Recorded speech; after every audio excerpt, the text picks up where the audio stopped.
This weaving will be your narrative weaving, and instead of a picturing a story like a painting can, what we're going to use is book pages, which obviously tell stories, but we're going to use them to weave.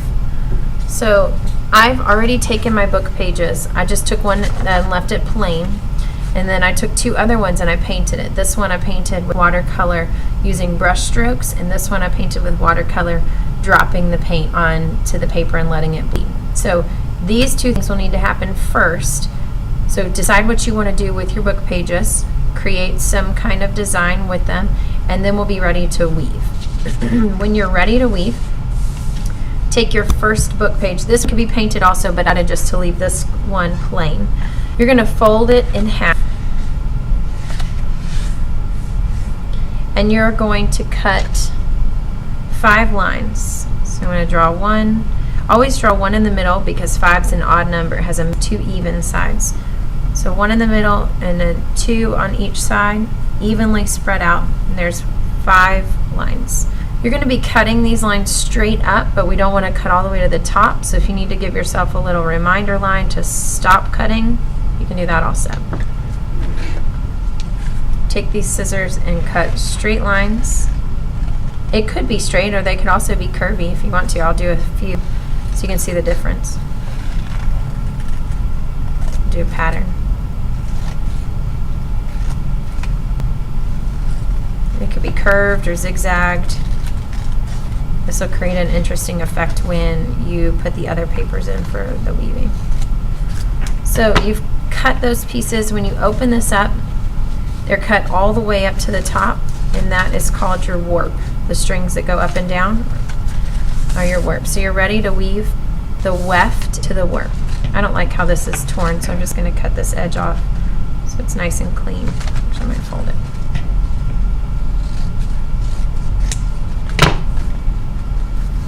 Okay, I'm going to decide to use the picture side. I like that better than just the few words on this side.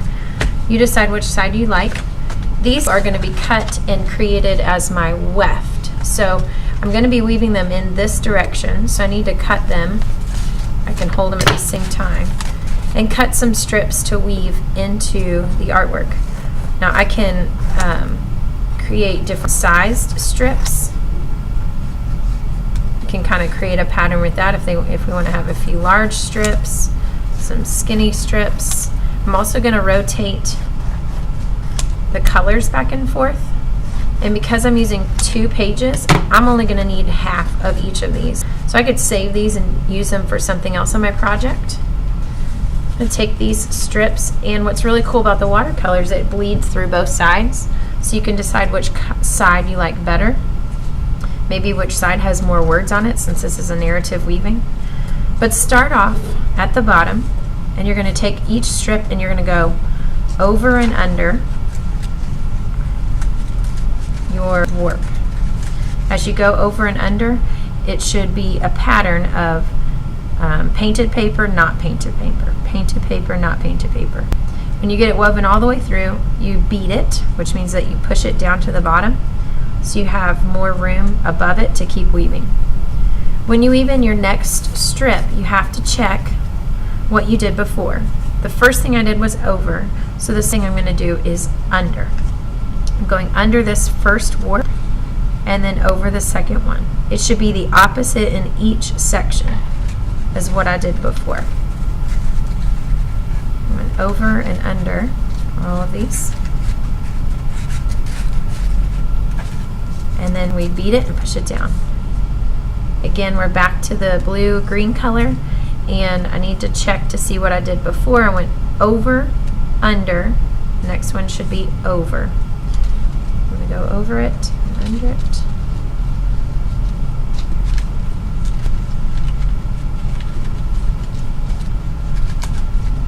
I like how the colors mix together, and then the words are just like an extra excitement. Someone might try to read what it says. It's pretty cool. And as you can see, the warp where it's cut in a curvy line, it just gives an extra detail to artwork, which might cause some interest in your audience. So I'm going to continue weaving all the way up to the top.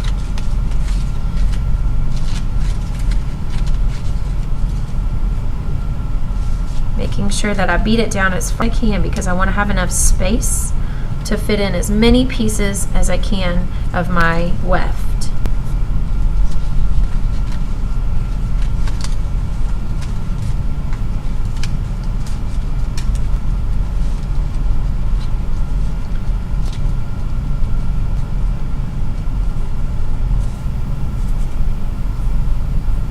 So it's kind of fun.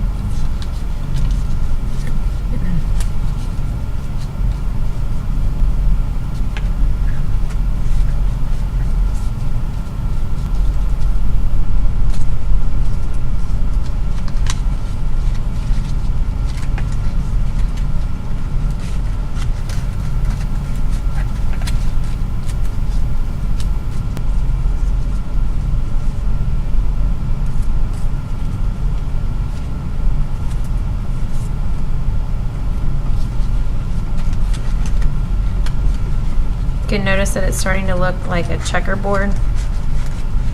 If you're getting that checkerboard look in your weaving, then you're doing the right thing. We're almost to the top. Whoops, into.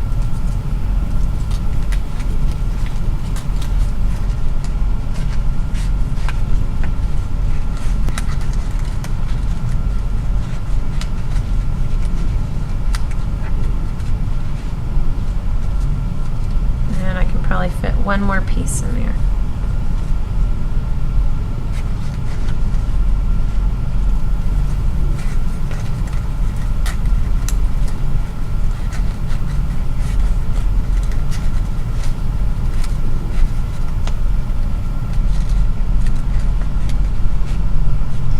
Okay, now we've created the weaving. If you feel like you need to glue these pieces down on the edges, you can do that. If some of them are kind of curling up and you want to make sure that they stay where they should be, you feel free. Also, if you want to decorate edges now, you're more welcome to decorate by using markers or crayons. You can also decorate or add designs by cutting. Just make sure that you don't cut into your weaving.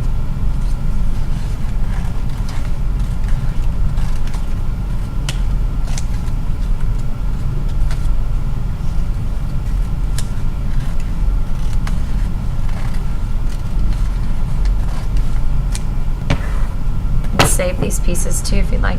So this is kind of going to become a collage where we take all these cut pieces and kind of glue them together. Just to make an interesting background, I grabbed some other colors out of the scrap bin. You can have one full sheet of construction paper, and also feel free to paint this if you want to. If you want to use the watercolors on this, if you want to use a different kind of paint, tempera paint maybe, to add a different layer, you can do that as well. I'm going to go with the collaged look where I just have a lot of paper going on, a lot of details for my audience to look at. So I'm going to fold this, let's see, I'm going to fold it this way and this way because I want to cut these edges all at one time and save myself some time.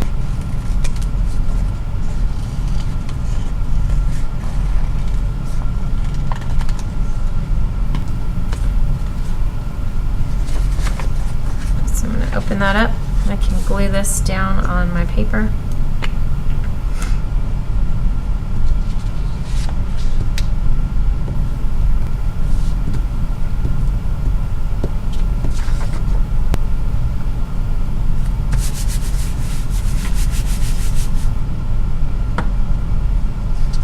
Okay, I want to create maybe some other kind of design with this red.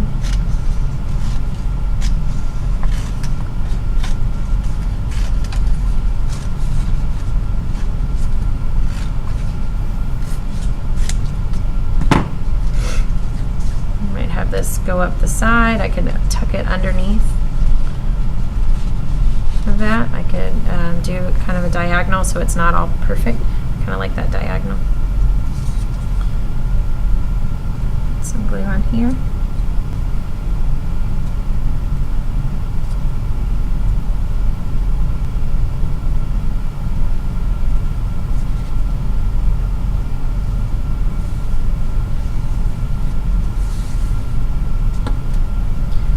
keep imagining where you're going to place this so that you can leave a spot that's going to be where you can see all of your background elements. And lastly, my green color.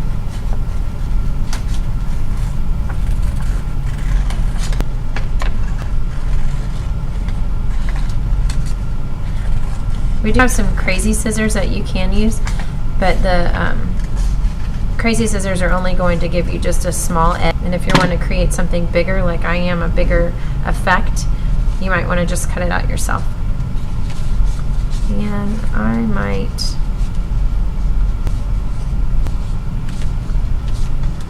hang that from the top there.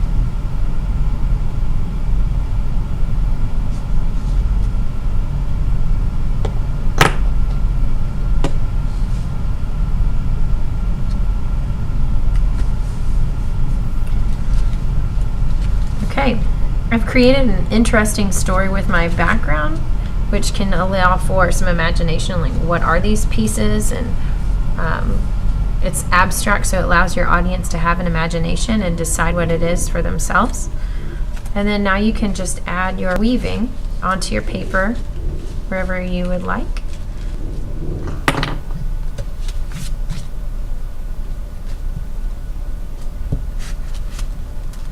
All right, so as you just saw, I was rubbing back and forth and I rubbed a piece out. So it may be smarter to rub this way with your glue stick, or just use squeeze glue and squeeze it all over the background.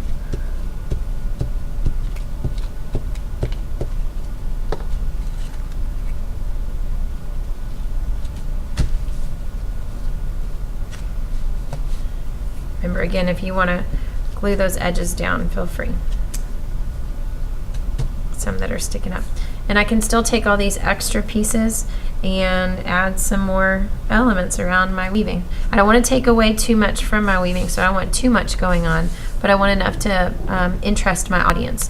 And also you have these extra pieces that you could cut up and add to your collage.